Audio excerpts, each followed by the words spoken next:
Bonjour la beauté. En 1959, Hellboy voyage à bord d'un train à grande vitesse. Il sort pour fumer quand quelque chose attire son attention. Il est certain d'avoir entendu un bruit étrange. Hellboy se tourne vers sa compagne, Bobby Jo Song, et lui demande si elle a entendu aussi. Bobby Jo écarte son inquiétude et un autre agent plaisante en disant que Hellboy n'a peur de rien. Hellboy ignore la plaisanterie et rappelle qu'il est là pour s'assurer que ce qui est dans la boîte reste en sécurité tout au long du trajet de 600 miles jusqu'à Fairfield. Revenant à son siège, Hellboy s'assied sur la boîte. L'autre agent curieux demande ce qu'elle contient. Bobby Jo répond qu'il s'agit d'une Firewise, l'araignée la plus dangereuse du monde, bien contenue. Selon la légende, cette créature abrite une entité maléfique et est liée à de nombreux incidents mystérieux. Peu après, Hellboy entend de nouveau le même bruit et soudain, la boîte se brise. L'araignée s'échappe, attaquant et tuant brutalement l'un des agents. Le chaos s'installe et Bobby Jo recule rapidement pour laisser à Hellboy de l'espace pour affronter la créature. Cependant, une secousse violente projette presque Bobby Jo hors du train. Hellboy la sauve in extremis, prend son arme et vise l'araignée, mais le train déraille et s'écrase dans la forêt voisine. Hellboy et Bobby Jo se remettent et commencent à chercher l'insecte parmi les arbres. Soudain, l'araignée tend une embuscade à Hellboy. Il tente de riposter, allant jusqu'à la poignarder avec une branche, mais la créature continue de résister.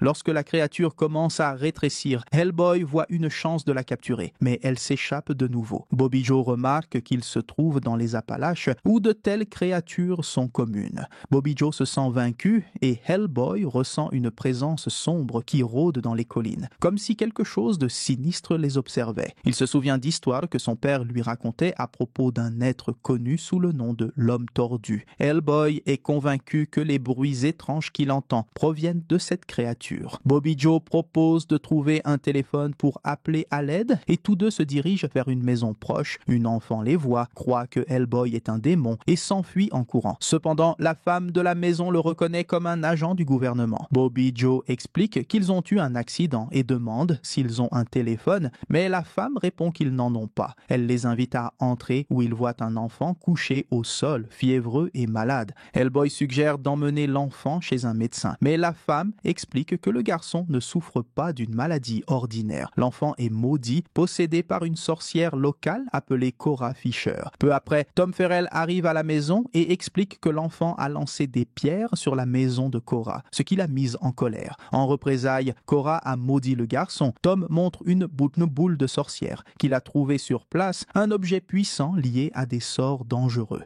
En quittant la maison, Tom propose son aide pour trouver Cora. Il explique qu'avant de devenir une sorcière, Cora était son amie. Cependant, il avertit que la seule façon de guérir l'enfant est de trouver le bon sortilège. Tom prévoit de rendre visite à sa mère avant de poursuivre la recherche, mais il apprend bientôt la nouvelle tragique de son décès. Bobby Jo s'approche de Tom et lui demande si Cora sait quelque chose à propos des créatures comme l'araignée qui s'est échappée. Elle demande également s'ils peuvent l'accompagner dans sa quête de la sorcière. Hellboy refuse d'abord, menaçant de renvoyer Bobby Jo si elle insiste. Cependant, elle le convainc et ils partent en quête de réponse. Ailleurs, une vieille femme parle à un corbeau qui semble plus qu'un simple oiseau. D'une voix rauque, le corbeau demande comment fabriquer sa propre boule de sorcière. La vieille femme explique qu'il faut faire bouillir des parties d'animaux et des cheveux humains pour préparer une potion puissante. Finalement, ils arrivent à la maison de Cora, mais la sorcière ne répond pas. Ils décident d'entrer et trouvent l'endroit désert.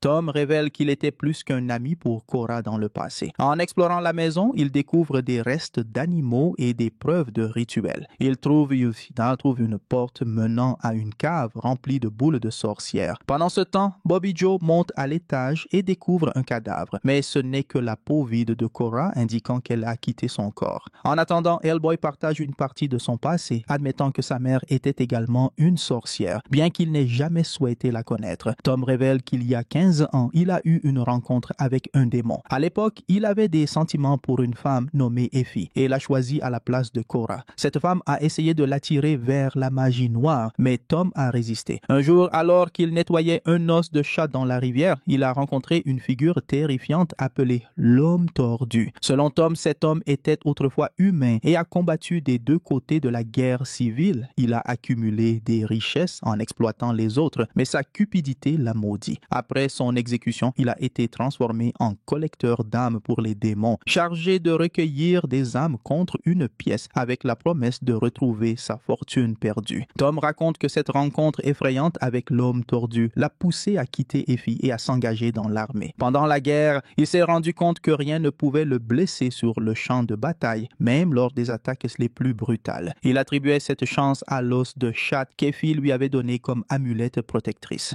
Entre-temps, un raton laveur entre dans la maison et se glisse dans la peau vide de Cora, restaurant son corps et son âme. La sorcière revient immédiatement à la vie, poussant un cri terrifiant. Hellboy veut tirer sur Cora, mais Bobby l'en empêche. Il décide de descendre pendant que Tom tente de calmer la sorcière récemment réanimée. Peu après, Cora avoue se sentir coupable de ce qui est arrivé à l'enfant et confesse qu'elle avait une famille autrefois, mais que son mari et ses enfants sont partis. Tom montre de la compassion et suggère qu'elle se repose, mais Cora, agitée, sent qu'une présence les observe et la porte s'ouvre soudainement. Hellboy sort pour inquiéter et rencontre une femme couverte de sang qui s'approche. C'est la sorcière Effie, étrangement joyeuse de rencontrer Hellboy. Il commente que la seule façon de connaître l'âge réel d'Effie serait de lui couper les jambes. Tom avertit Hellboy qu'Effie sait qui il cherche.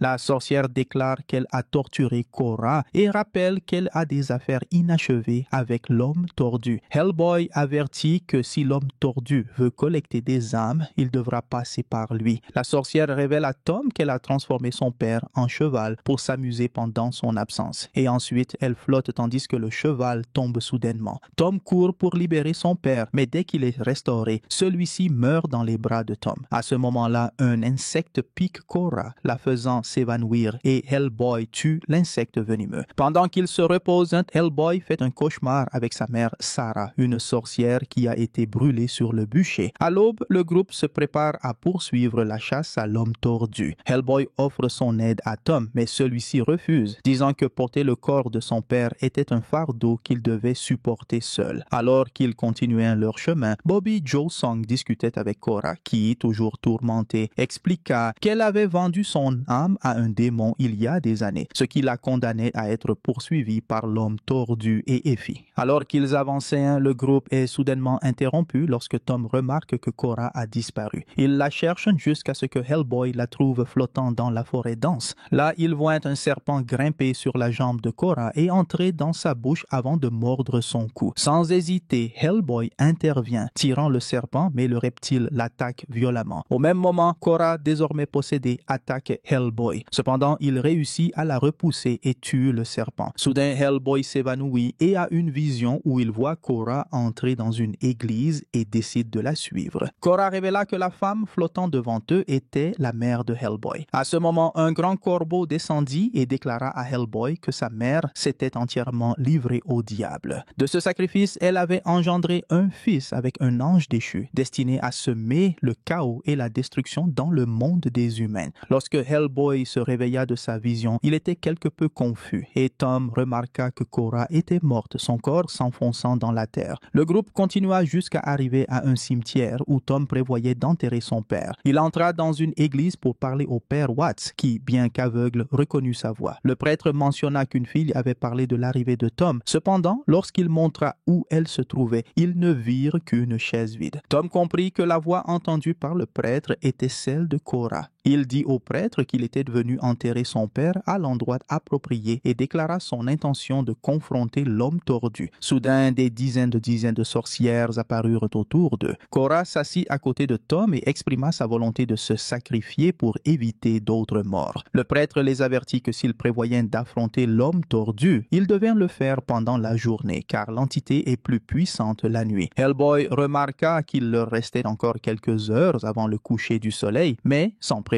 le soleil disparut et le prêtre dit: Nous sommes dans son temps. Au loin, ils virent les sorcières attendre le moment propice pour attaquer. Le prêtre commença à prier, tandis que Bobby Joe prononçait les mots d'un puissant sortilège, faisant trembler ses lunettes. Le prêtre rappela à Hellboy de garder foi en la puissance de Dieu. Hellboy répondit qu'il préférait être prêt avec le bon samaritain, rechargeant son arme. Tout à coup, Tom fut effrayé en sentant la main de son père le toucher. Cependant, c'était Effie qui tentait de communiquer depuis l'extérieur. l'intérieur, avertissant que tout le monde dans l'église mourrait à cause de leurs actions. Tom sortit pour voir les sorcières se préparer à accueillir l'homme tordu. L'homme tordu demanda à Tom s'il était revenu pour le voir, car il était temps de réclamer l'os porte-bonheur qu'il possédait, ainsi que son âme. Hellboy empêcha Tom, rappelant que bien que l'homme tordu semble désespéré, il ne renoncerait pas facilement. L'homme tordu proposa de sauver la mère de Hellboy en échange de son âme. Furieux, Hellboy lui tira dessus, mais l'entité esquiva facilement et utilisa son pouvoir pour traverser les grilles de l'église et empaler Hellboy. Bobby Joe Song accourut pour l'aider, réussissant à le ramener à l'intérieur. Pendant ce temps, Effie commença à torturer Tom et l'homme tordu tenta de persuader le prêtre de livrer Tom en échange d'argent. Bobby Joe retira prudemment la barre du torse de Hellboy et l'homme tordu promit de restaurer la vue du prêtre, mais le père rejeta l'offre et commença à prier. Alors, l'homme tordu décida de lever les morts de leur tombe, même sachant qu'il ne pouvait entrer dans l'église. Hellboy était déterminé à affronter les zombies, mais Bobby Joe tenta de le convaincre de rester couché à cause de ses blessures graves. Soudain, un cercueil traversa les portes. De l'intérieur émergea une femme se mouvant étrangement, tentant d'embrasser le prêtre. Hellboy intervint, suggérant qu'elle embrasse le sol à la place. Pendant que l'homme tordu continuait à ressusciter davantage de morts, Hellboy commença à tirer sur les zombies pour les tenir à distance. Bientôt, le père de Tom se releva de sa tombe et l'attaqua. Hellboy se battait contre les zombies, tandis que Tom fut forcé de tuer son propre père. Le prêtre, ébranlé, pria Dieu pour que sa vision soit restaurée et, en même temps, demanda à Tom de lui remettre l'os de chat. Tom accepta de l'utiliser comme arme. Le prêtre assura que l'os contenait une magie pouvant libérer son pouvoir. Il traça ensuite une croix sur une pelle et la remit à Hellboy, lui donnant ainsi le pouvoir de renvoyer les zombies dans leur tombe. Hellboy quitta l'église et affronta l'homme tordu en l'attaquant avec la pelle magique, provoquant une explosion de lumière. Lorsque le jour se leva, l'ennemi se transforma en oiseau et s'envola au loin. Hellboy y vit l'occasion parfaite d'exploiter la faiblesse de l'homme tordu et de terminer la mission. Il demanda à Bobby Joe de trouver un téléphone, mais elle choisit de rester avec le prêtre. Pendant ce temps, Tom et Hellboy poursuivirent leur route vers la maison de l'homme tordu. Dans l'église, le prêtre mentionna que les collines semblaient vivantes, avec de nombreux tunnels agissant comme des veines, formant une sorte de système circulatoire. Bobby Joe suggéra que détruire ce réseau pourrait affaiblir ou blesser l'homme tordu, car cela pourrait être la source de son pouvoir. N'ayant pas d'explosifs, elle décida d'utiliser la magie qu'elle connaissait. Elle demanda alors pourquoi l'une des entrées de la mine était endommagée près de l'église. Le prêtre expliqua que cela symbolisait un lien entre l'enfer et la terre. Il proposa de bloquer cette entrée et accompagna Bobby Joe jusqu'à la mine, portant la pelle magique.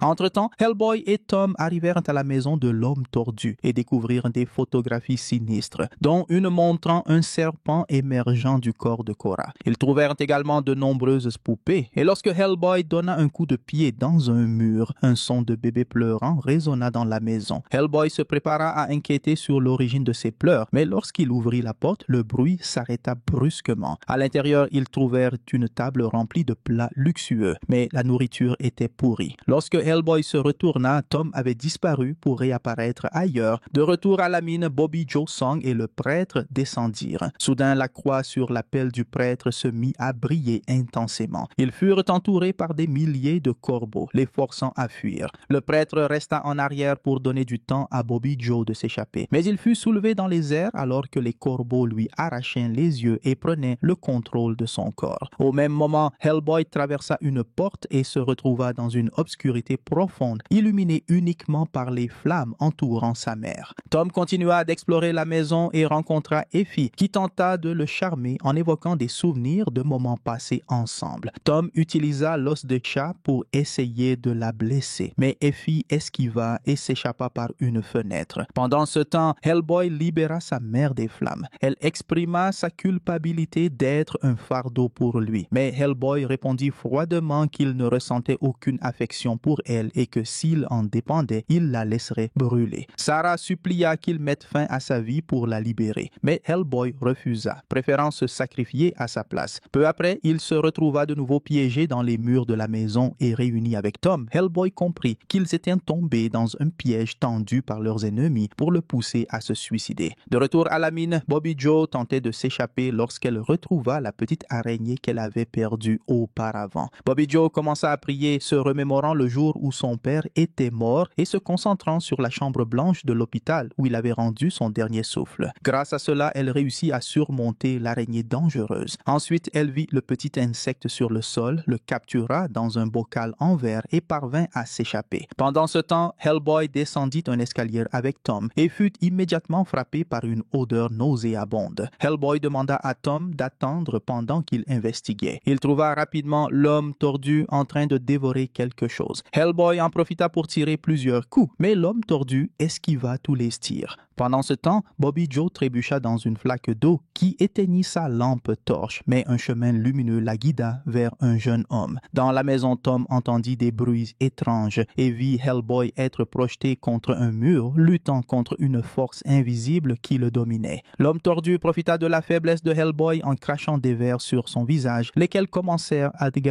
le dévorer. Mais agissant rapidement, Tom intervint et voyant Hellboy affaibli, lança une boule de sorcière dans la bouche de l'homme tordu, le faisant s'étouffer. Profitant de ce moment, Hellboy se releva et poussa l'homme tordu dans les escaliers, dispersant des centaines de pièces qu'il avait accumulées au fil des années. L'homme tordu, bien que souffrant, éclata de rire, assurant que tous subiraient des souffrances éternelles en enfer. Hellboy tira le coup final qui détruisit l'homme tordu. Sur le chemin du retour, Hellboy expliqua que l'obsession de l'homme tordu pour l'os de chat de Tom n'était qu'une distraction, car le véritable pouvoir se trouvait en Tom lui-même. Soudain, ils entendirent la voix des filles cachées entre les arbres, désormais sans maître, promettant de payer pour ses crimes. Hellboy entendit le vent l'avertir au sujet de son ami et trouva Bobby Joe inconsciente dans l'église détruite. Bobby Joe se réveilla et parvint à capturer l'araignée, avertissant Hellboy qu'il pouvait enfin terminer la mission. Ils trouvèrent finalement un téléphone et contactèrent leur agence, qui les récupéra en hélicoptère. Pendant ce temps, Tom transforma Effie en cheval et laissa un message d'avertissement gravé sur son corps. « Attention, je suis une sorcière ». Ainsi se termine Hellboy et l'homme tordu, film d'action, de fantasy et d'horreur de 2024. Et je vous attends dans la prochaine vidéo.